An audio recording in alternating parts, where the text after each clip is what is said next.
Hey guys, so I made videos for some of the other roles and I didn't want to leave out Critical Lens, even though we have totally already talked about this.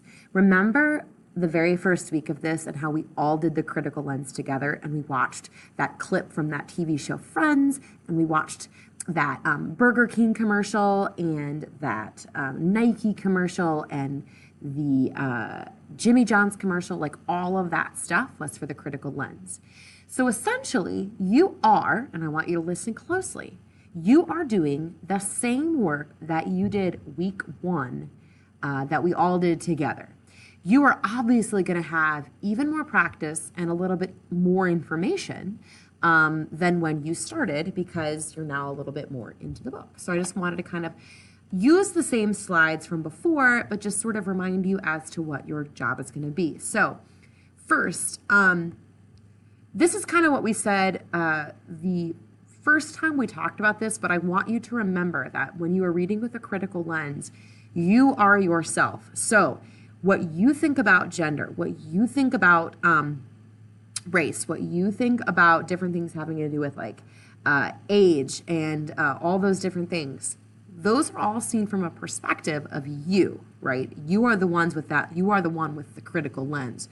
So everything you see and everything you record on your roll sheet is ultimately because of your specific lens, the way that you understand race, gender, youth. So, your first roll, and I'm kind of using my mouse here to indicate, your first roll is, I'm not actually your first roll, but this roll is going to be like the first roll where you were looking at gender, youth, and race ethnicity, and talking about how the author is representing those different qualities in the demographic of characters in your book, how the author is like talking about that demographic or representing that type of person in your book because of the way that they created the characters. So, how do you exactly do this? So on your roll notes, if you even want to pause this, get your roll notes out in front of you. On your roll notes, you'll see, right, how do we read through a critical lens? This is the 1, 2, 3, 4. So whether you are reading through a youth lens or a gender lens or a race ethnicity lens, you're asking yourself these 4 questions. 1, how is the author representing the character? So let's say that you have an African-American character. You have, let's take like the book, The Hate U Give, right? You have a 17-year-old African-American girl who lives in poverty, who lives in a neighborhood full of African-American people that are living her same experience and the same trauma that she is going through. You could choose to say, okay, what's specific between age, race, gender about this specific protagonist or this specific main character in this chapter? What is a quality that is very clear to me? If I was to take a character and talk about how the author is forming this idea for me of what youth is like because of how they're creating this teenager in this book, I would say, how is the author representing the character? I would then say, because the author chose to make this character who happens to be a girl, who happens to be young, who happens to be African American, because the author made her like this, what are they saying about that group of people? Because they made the character that way, right? If you just had to assume, what are they saying that group of people is like? Number 3, does the way that that author chose to represent, let's just say, that teenager in that book, does the way the author did that match like your experience of that type of person in life, or does it seem like it doesn't? And 4, does the way the author represents the character match what you know about the world, like outside of your own experience? So like, do you feel as if you see it represented in your own life in that same way? And kind of like, do you see it represented, and by outside what that means is like, do you see that represented in other movies? Do you think that that's like a common way to represent that type of character? That's what's really going on there.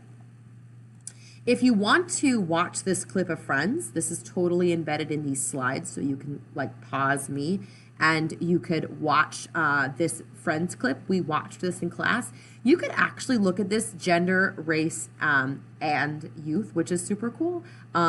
So you could practice doing that. In class, we looked at it through the gender lens. And you'll notice on this next slide, this is the graphic organizer that's on the back of your notes. So if you want to turn your roll notes over, you'll notice this graphic organizer that's on the back.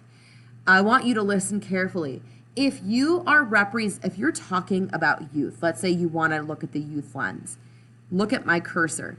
This is question 1, this is question 2, this is question 3, and this is question 4. So underneath each of the lenses, as you analyze, like this is question 1, 2, 3, 4. Question 1 is kind of broken down into part 1, part 2. These are our sort of like our flagship questions, and then these are like catered to say the specific lens words in those, okay? So this is just our example from the Friends TV show, clip. If you want to go back and think about that or process this can absolutely be practice for you. What I also wanted you to know is that just like we watched those commercials in classes and kind of chose to look at it with different lenses, what I gave you as practice in your HyperDoc is a list of a few more commercials. There are obviously more out there. You can totally try to look for your own if you so choose. But in your practice, in your HyperDoc, you're going to just open up the document with the commercials. You're going to watch any number of them. You can choose to look at them with different lenses. And I'm not asking that you write anything down while you watch, but that you just think about the different ways that different groups of people are represented in the commercials. Like the Barbie one is really funny to me. And like the Disney one is really weird. So look at those commercials, think about that as it sort of primes your mind for your next set of work.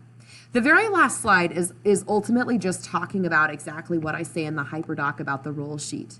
Your roll sheet for the critical lens this week looks just like the one you originally did, right?